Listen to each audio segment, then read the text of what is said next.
perkenalkan dulu anggota kelompok kami. Yang pertama, saya sendiri aliran laporan lain dengan NIM 240908 selaku moderator dan ketua kelompok.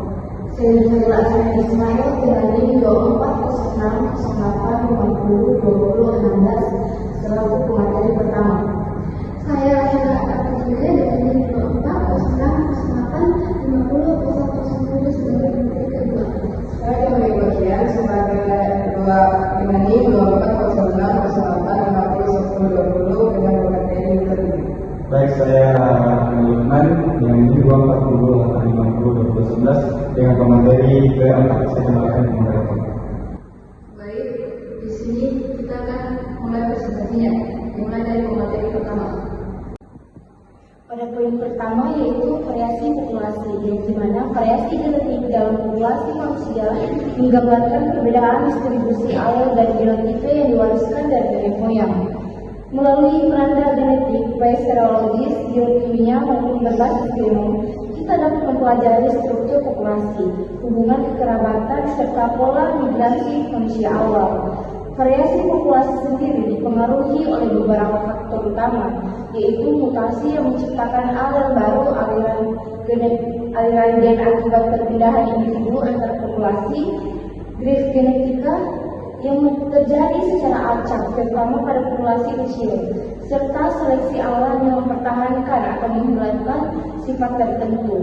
Kombinasi faktor-faktor ini membentuk keragaman genetik yang kita lihat pada manusia modern. Pemahaman tentang variasi populasi tidak hanya penting untuk merekonstruksi sejarah evolusi dan migrasi, tetapi juga bermanfaat dalam bidang medis karena dapat menjelaskan perbedaan risiko penyakit, respons terhadap obat, dan kecenderungan genetik antar populasi di seluruh dunia. Mungkin hanya itu, saya kembalikan.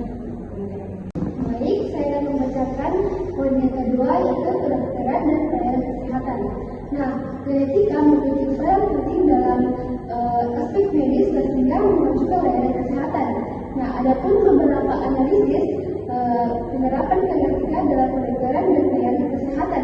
Yang pertama itu screening dan konseling genetik. Nah, screening genetik adalah proses pemeriksaan untuk mengidentifikasi adanya perubahan atau kelainan gen, kromosom atau protein seseorang. Nah, manfaat dari screening ini yang pertama mendeteksi risiko penyakit bawahan, yang kedua screening prenatal, yang ketiga screening bayi baru lahir, yang keempat diagnosis penyakit, dan yang kelima prediksi risiko penyakit di masa depan. Nah, dan yang kedua itu epidemiologi genetik. Nah, epidemiologi genetik ini adalah bidang studi yang meneliti peran faktor genetik dan interaksinya dengan faktor lingkungan dalam menentukan kesehatan dan penyakit berkeluarga dan populasi. Nah, tujuan dari epidemiologi genetik ini untuk mengidentifikasi gen yang berkontribusi terhadap penyakit.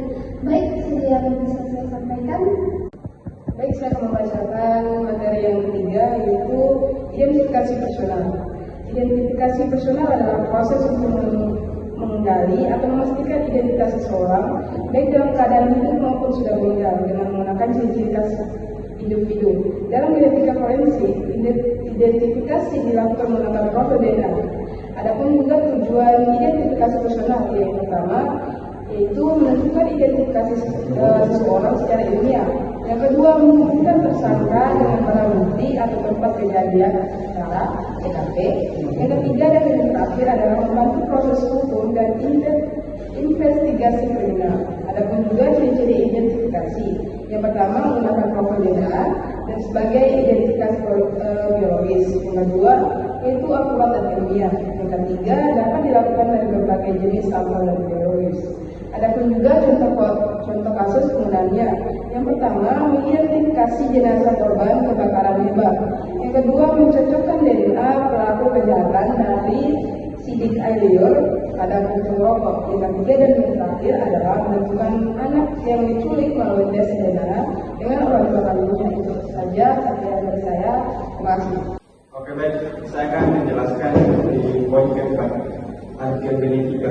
Evolusi manusia sendiri merupakan misteri. Ada banyak hal yang belum jelas perlu dieksplorasi untuk mendapatkan gambaran menyeluruh tentang evolusi manusia. Berbagai tahapan telah dikonstruksi berdasarkan bukti fosil, meskipun terdapat mata rantai yang hilang yang belum terkoreksi. Faktanya, hubungan atau interaksi antara hominid yang punah dan masih ada belum tergambarkan dengan jelas. Kemunculan identitas populasi dalam biologi, evolusi, khususnya dalam studi evolusi manusia, mendorong perkembangan disiplin baru yang menjelaskan masa lalu manusia melalui genetik populasi molekuler, yang mendefinisikan sebagai studi tentang masa lalu dengan menggunakan teknik genetika molekuler yang bertujuan untuk populasi manusia yang masih hidup saat ini dan mencoba menguraikan hubungan genetik antara populasi manusia yang punah dan yang masih ada, serta kemungkinan hubungannya Eropa Seleri ditemukan sejumlah situs arkeologi pada abad 19 ke 20. Penerapan genetik manusia semakin luas. Penerapannya dalam biogenetik meningkatkan kualitas hidup manusia dengan menggunakan tanaman dengan karya genetika. Baik, itu saja yang disampaikan. Saya kembalikan ke moderator. Yang terakhir adalah kesimpulan. Materi ini membahas peran genetika manusia dalam memahami variasi populasi dan dampaknya pada kesehatan. Variasi genetik mempengaruhi kerentanan terhadap penyakit, prognosis, serta respon terhadap perawatan medis. Genetika digunakan dalam screening, epidemiologi, identifikasi pribadi, dan arkeogenetika untuk menelusuri asal-usul manusia. Dengan mempelajari hal ini, kita bisa memahami hubungan antara faktor genetik dan lingkungan, sehingga pelayanan kesehatan dapat lebih tepat, personal, dan bermanfaat bagi masyarakat luas. Saya kira cukup untuk presentasi pada kali ini.